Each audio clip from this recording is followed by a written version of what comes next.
friends, welcome back to Belle's Library. Today we are going to be talking about part 2 of my series review, which is going to include series that I am going to go ahead and DNF, and then also series that I started previously to this past year, 2021, that I just didn't do anything with. I have not continued in the series at all, and I really just need to. So a little bit of some shame there, but you know, it's okay. We're gonna make it better in 2022, right? If you have not checked out part 1 of this series review, I will link it for you guys. Just talking about more of the series that I started in 2021 and how I'm doing, if I'm caught up, if I'm not, where I'm at, and series that I also started that I am caught up to where they are out with, and that kind of thing. So check that out because there's a bunch of series there as well. I've got lots of series I need to work on this next year. And that's why I like to do this video, is to check out and really just kind of figure out where I'm at with all my series. Before we jump into all of these DNFs, go ahead and click subscribe down below for me, and also follow me on Instagram and Goodreads so we can talk bookish on all of the different platforms. I would absolutely love to have you. And then we're gonna go ahead and talk about book series that I'm not going to finish. So the first series that I have here, I read the first book towards the end of last December, but it was after I had kind of done a lot of these, so I'm including it here, and that is Miss Peregrine's Home for Peculiar Children. Read the first one, really was not that enthralled in the story. I struggle sometimes with historical type stuff. I thought it was an interesting idea for a story to have all these old photos and they're just kind of like someone's a little off with them and then trying to make a story around it, and it just didn't quite work for me, so I don't really want to continue. The next series, I feel like a lot of people on BookTube have been adoring, and it just did not work for me at all, and that is Where Dreams Descend by Janella Angeles. I really just struggled with this book. I struggled getting through it, and I had so many questions and so many things I was intrigued to know about, and then nothing got answered at the end, and I just felt so unsatisfied, and I thought that I was going to continue and read the second book. It's only a duology. I figured like maybe I will find out more of these things and it will be more enjoyable, but I just don't want to go through that. I didn't enjoy it enough to do that, so I'm just going to move on from the series. This next one I feel like is kind of a beloved series as well. Like the concept of it. I enjoyed the book overall. I just feel like it's been done quite a few times, and I just haven't had any pull to come back to the series, so I just don't think that it's one that I'm going to continue, and that's the Nevernight series by J. Kristoff. I'm just not... It didn't intrigue me enough, and I just am not interested in continuing it. It's about like an assassin's school, and there's some twists at the end that I guess would be interesting to some people, but for me, it just didn't really like hook me that much. The next one is actually, I loved the first book in this series. It was so good, so wonderful. I loved all the like 80s references going on. It was a good time. I still think about this book, and I think I originally gave it 4 stars, but I probably should bump it up to 5 stars. It's one of those ones that like you marinate on it more and you're just like, yeah, I kind of did enjoy that. And that is Ready Player One by Ernest Cline. And this, we're following this futuristic world where everybody's just like basically downloaded into this video game, and that's how they can make money and live and do all this stuff. And there's like this Easter egg out there in this video game. So there's this Easter egg in the story, and basically whoever finds it gets to like own the entire franchise that he has built, the person who made this whole like universe basically. And so we're following the journey of this one kid who's starting to figure it out. He's figured out a new clue, and it's great. It's really a wonderful book, but I haven't heard the greatest things about the second one, and I think it was originally meant to be a standalone, and then they added a second book in there. So I'm just not really interested in getting into the next one, because I feel like it was well-rounded, beautiful story on its own. The next series I'm going to talk about, honestly, don't really remember very much about this book. It was a NetGalley ARC that I got called What Beauty There Is by Corey Anderson, and I think it's supposed to be a duology, and I I didn't enjoy the first book. I don't intend to continue it. I think there was something about like, it was like this kid and his mom was not very available and taking care of them, and they were worried about him and his younger brother being taken by CPS or something, so he's trying to like make money and make sure to take care of the house. Yeah, it's all coming back to me. And his dad is in prison for stealing this treasure or something, and so he's like, I need to find this money and so that I can keep my brother and we can live and it'll be fine. It just did not hit the spot for me at all. Next is going to be Fable by Adrienne Young. This one is also a duology. I overall enjoyed this book, but after I've sat on it, I'm kind of like, I think I enjoyed it less and less over time, actually. It was an okay book. I liked the piratey theme. I enjoyed some of the connections between Fable and her dad towards the end, and her, I think the next book is going to have like kind of a treasure hunt type aspect, and it sounds intriguing, but not enough for me to like get back into it. I just don't think I enjoyed it enough to continue. Then we have The Turtle Boy by Keelan Patrick Burke. These are like shorter story horror novels following this kid, Timmy. I believe he's in all of them.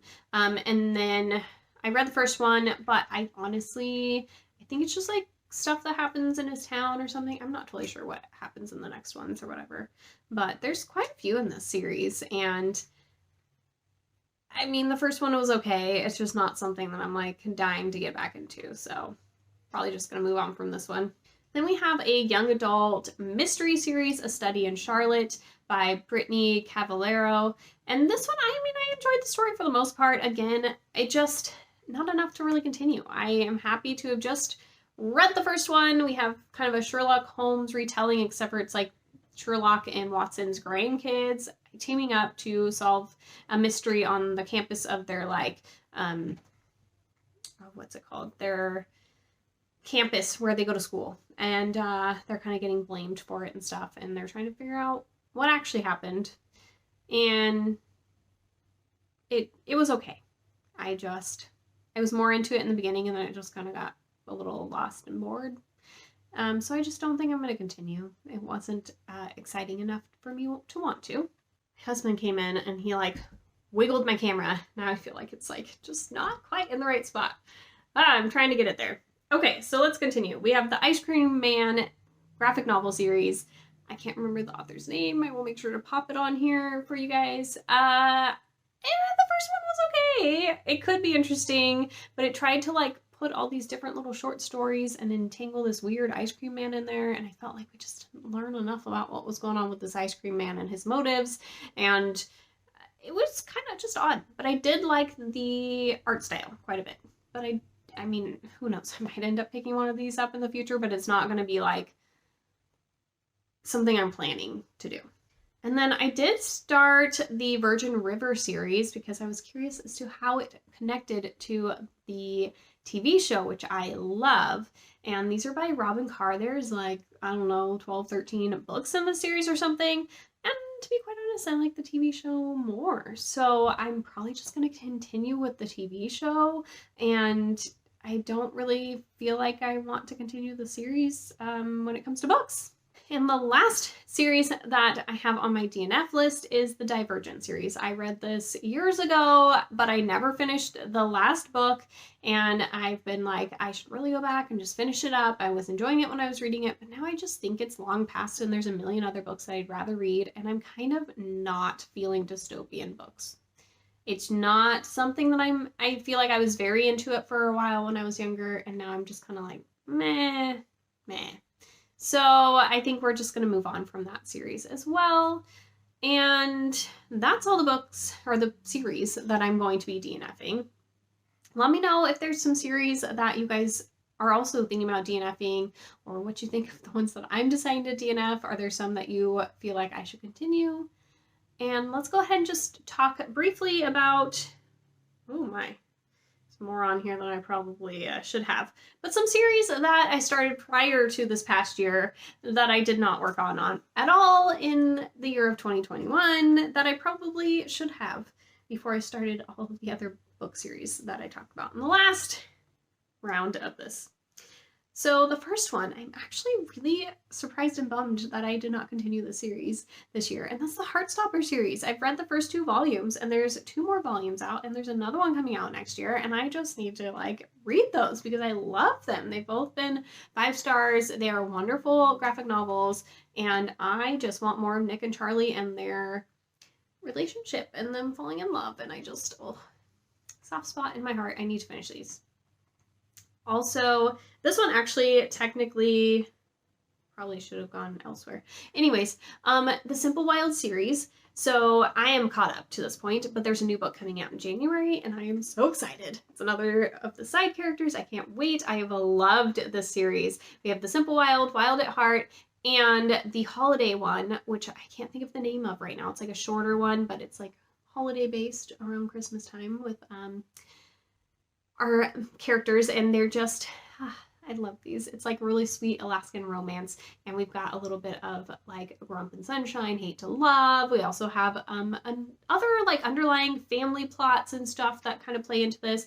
I just adore it, and I cannot wait for another book in this series. Then we have the Diviners series by Libba Bray. I've read the first 2 books, and I need to read the last 2. And I really think this is a fun series. It's got like some paranormal mystery elements, as well as like these people who have abilities, and they're all starting to come together to solve some different crimes and stuff that all have to do with paranormal type stuff, like ghosts and demons and stuff, and set in New York City in the 20s. So it's got a great setting. Just need to continue.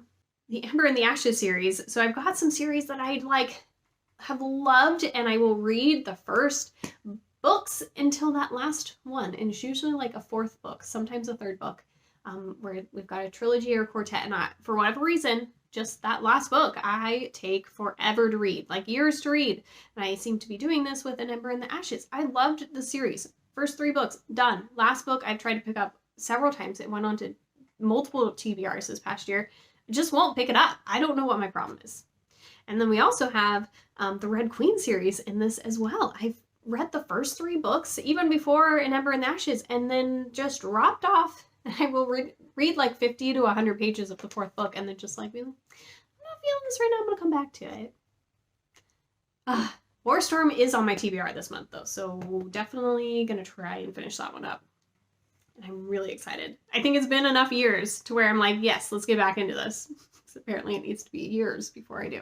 I also have A Song of Wraiths and Ruin on here because that's a duology, and the 2nd book came out this year and I have not read it. A Psalm of Storms and Silence, but I'm not like super behind on that one, but I really enjoyed it last year, so I really, really, really should get to the next one. But that one's a good YA fantasy about this queen needs the heart of a king, so she's gonna like try and marry the person that wins her competition. And then one of the people trying to win the competition needs to kill the queen in order to save his sister. So they're both like out to kill each other, and a lot of other fun magical creatures being brought into this, and it's got like an African folklore feel, and it's just wonderful. Then the Dimple and Rishi series, I read the first one when Dimple met Rishi, and there's a couple more in this series. They're like standalone books, but like in the series, you know, because they're like YA romance. And we've got There's Something About Sweetie and 10 Things I Hate About Pinky, so I need to read those guys. Another duology that I started last year, that the 2nd one came out this year that I haven't gotten to.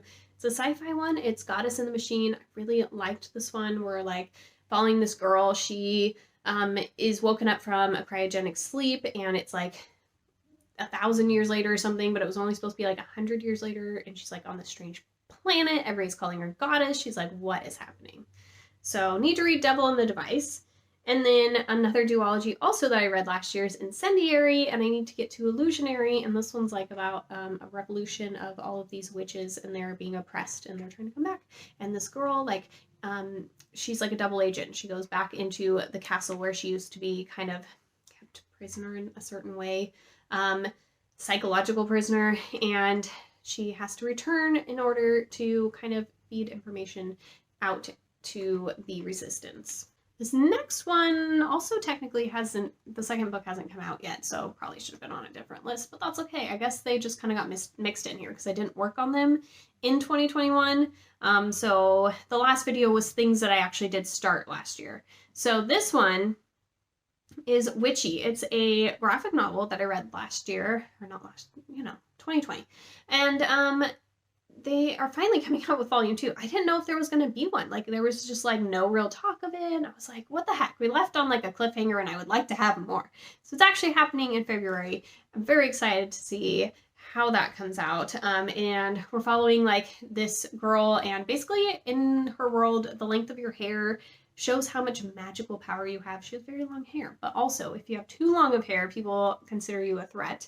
And so she's going to school, and yeah, she has very long hair, and her dad had too long of hair, and it's fun and enjoyable. And I rather enjoyed her mom, who was a total badass in it. Oh my gosh, loved her. Another one that I have here, this one's also by Zoraida Cordova, which is Incendiary series is by her. And that's the Brooklyn Brujas series. I read the first one, and I need to get to Bruja Born and Wayward Witch. Each of the 3 books follows like a different series in this family where they're all witches and kind of them coming into their powers and stuff. And then Shades of Magic series, this one, the first one, and definitely need to continue into A Gathering of Shadows and A Conjuring of Light. I may have to reread the first one. I'm pretty sure I've forgotten quite a bit about this one.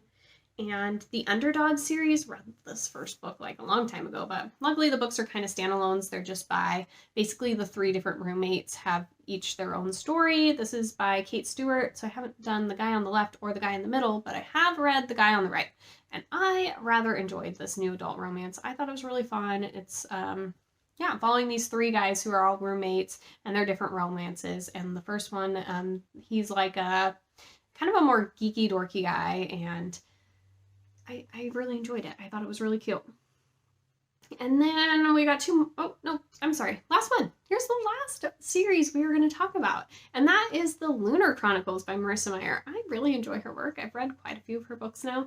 I need to finish this one. I have read the first book, Cinder, and I need to get to Scarlet, Cress, and Winter, so that probably should happen soon because I tend to really like her stuff, and I love fairy tale retellings, and these each follow a different kind of fairy tale. And the first one's kind of a Cinderella retelling, but it's sci-fi and it's not super Cinderella-y, you know. Scarlet is Little Red Riding Hood. Cress, I think, is Rapunzel. And Winter is Snow White. So, but they're all set in the same world, and I think they intersect and all combine together, I believe, all the characters. So definitely need to continue that series as well. So there it is. That's what I got for you guys today. I hope you guys enjoyed, and talk to me down below. What series are you guys in middle of that you want to keep on working on, or maybe some series you're DNFing as well? I would love to hear all about it. Talk to you guys soon. Bye!